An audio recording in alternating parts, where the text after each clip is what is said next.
Hello. Yeah, I want to discuss high blood pressure with you. I've watched a lot of videos, but most of these videos focused on only two areas that causes high blood pressure. Or they give you reasons why your BP is not going down. Now, in most of the videos, they focus mostly on cholesterol and sodium intake. But before we continue, I would like you to subscribe to this channel. And I want you to watch this video to the last end. That is the only way you're going to discover what I'm about to tell you. So if you go online, you're going to see a lot of videos that are talking about how to cure BP and how to manage your BP. And most people are, focusing on how to control your cholesterol and how to control your salt or your sodium intake. And a lot of people also comment or they complain that even though they are on BP medications, it never gets better. But before I continue this video, I want you to understand that I'm not a medical doctor. I'm just a researcher. So I decided to do a little bit of research, and I'm only sharing with you what I came across. And that's just it. So any information you're going to consume from here is left with you to discuss this with your medical doctor, so that your medical doctor can be able to confirm. Now, but what I've also experienced is that most of these medical doctors are leaving out this third option. They are mostly focused on sodium or salt intake and focused on cholesterol. These are some of the things.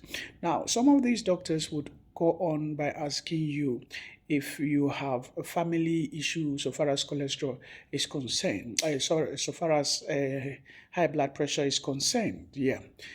Even though that is a factor, but it is also not a necessity in this case for you to get a high BP, because times are changing. The kind of foods we eat, the kind of things that happens around us are very different lately. So BP is not mostly genetically based these days. You can get the BP in many forms, either through your cholesterol or through through your sodium intake. But have you ever asked yourself that you are doing a lot of exercises, you don't take too much sodium or salt, you don't take too much fat, but you still have BP? Have you asked yourself this question? Or you are taking a BP medication, adhering to all the rules and the regulations, but it's never getting better? Yes, this is where this third factor comes in. This third factor is called sleep apnea. Sleep apnea can easily give you any form of heart disease, heart attack, stroke, just like the previous two. And this aspect is usually ignored, or maybe people just honestly do not know about it. And that is the most cause and very dangerous, that is usually not being discovered. So if you are somebody that snores a lot, you should know that whenever you sleep, there is a blockage, or there is a time that you in your sleep, your breath pauses. And when your breath pauses, it means that your lungs are not having enough oxygen, or your heart's not having enough oxygen to work with. And for that aggravates your BP.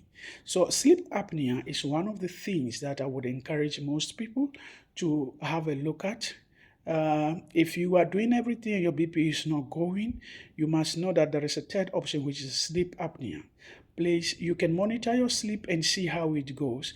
There are devices you can buy, either a smartwatch, or there is this called these machines that you can use just to monitor your sleep and check if you're sleeping properly, if you're snoring, if whenever your breath stops whilst you are asleep. You won't discover this when you are sleeping. So sometimes whilst you're sleeping, you would see that your breath stops. When your breath stops or pauses for a while and then start all over again, all this can generate into high BP. You will take all the medications. So it means that you are actually not treating the underlying factor. You're treating something else, either cholesterol or sodium. In my next video, I will try to elaborate on this more and suggest to you some of the machines or some of the equipment you can use to monitor your sleep. But please, I advise before you start doing this, you must always consult your doctor. Consult your doctor for an advice, because if you just go buying a sleep monitor that is not being maybe recommended by a doctor, because the settings on the machine differs, so your conditions might need a certain settings. So you just don't buy a sleep monitor and start monitoring yourself. That could be more health and wise.